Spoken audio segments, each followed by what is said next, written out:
New study out of UC San Francisco that says that the average man is dying 6 years before the average woman. And that is the widest gap in nearly 30 years. For more on what's happening here, let's bring in Fox 11 medical contributor Dr. Michael Daignault. Dr. D, what's up with that? It's really shocking, right? I mean, a 6-year difference is huge, and we're well behind all our peers in Western Europe and Asia when it comes to life expectancy. So as this study pointed out, there's 4 main reasons. So number one, the mental health crisis, suicide rates were high among men, the opioid crisis, chronic metabolic disease, so diabetes, high blood pressure, things like that. And then the fourth is COVID, which was considered a preventable disease after vaccines came out, and most of the deaths from COVID happened after vaccines were available. 65,000 more men died of COVID than women. A lot of that is because women were more likely to get vaccinated. There's biological reasons or differences in response to the disease and inflammation and stuff like that too. So really interesting. Okay, so then what can guys do to try to close that gap a little bit? Well, as you and I discussed earlier, November is Men's Health Month, and so I think this is a really good time for men to follow up with their primary care doctor. You got to get your annual physical exam. You have to keep up to date with your screening tests, and that includes colonoscopy at 45, and also check your PSA. So that's the screening test for prostate cancer. You want to start that at 50.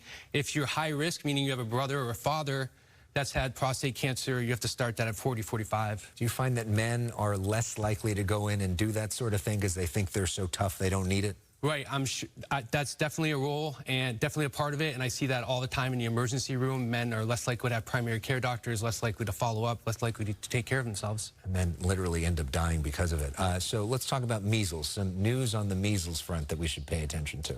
Yeah, this was a new report from the CDC about how many millions of measles deaths we've had in the last years, and the declining rate of vaccination for measles, not just in the United States, but in other countries. And so just a reminder to our viewers, measles is very preventative. It's 2 vaccines given when you're 1-year-old and then after 4, 90%, 97% effective.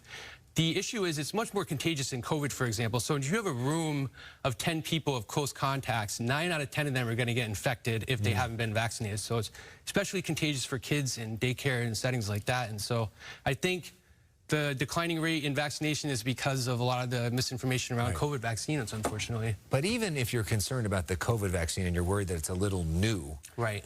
The measles vaccine's been around for a long time. Since 1963. Yeah, so there's plenty of reason to go get it. Plenty. Okay, now let's talk about kids and melatonin. A lot of people take melatonin to try to help them sleep, and a lot of them give them to their kids, but now there's some questions about whether you should be doing that. Right, so it's shocking to see how many parents give kids melatonin to help them sleep. And the important thing to remember is that in other countries, you can only get melatonin as a prescription. And we've talked about it on here before. In the United States, melatonin is regulated as a food product. So even when you get the over-the-counter gummies, for example, and it says, 1 milligram, 2 milligrams, it's not really clear how much melatonin you get. And you have to remember, melatonin is a hormone. It's very important for the development of puberty, and we've seen some studies that could potentially affect that development in kids. So would your advice be not give your kids melatonin? Right. I think if your child is having difficulty sleeping, you want to consider other things. So it's very important to have that set time to sleep, like good sleep hygiene, same time every night. First thing in the morning, make sure they get early morning sunlight, just as we would recommend for adults. Make sure they're exercising during the day. And then probably most important is limiting the amount of screen time, especially after dinner and a couple hours before they go to bed. Really good information. And it's interesting to think of melatonin like a fruit snack. That's how it's being regulated. Maybe one of the many questions about the way we regulate food and drugs in this country. Dr. Michael Daignault, always great to see you. Thank you so much.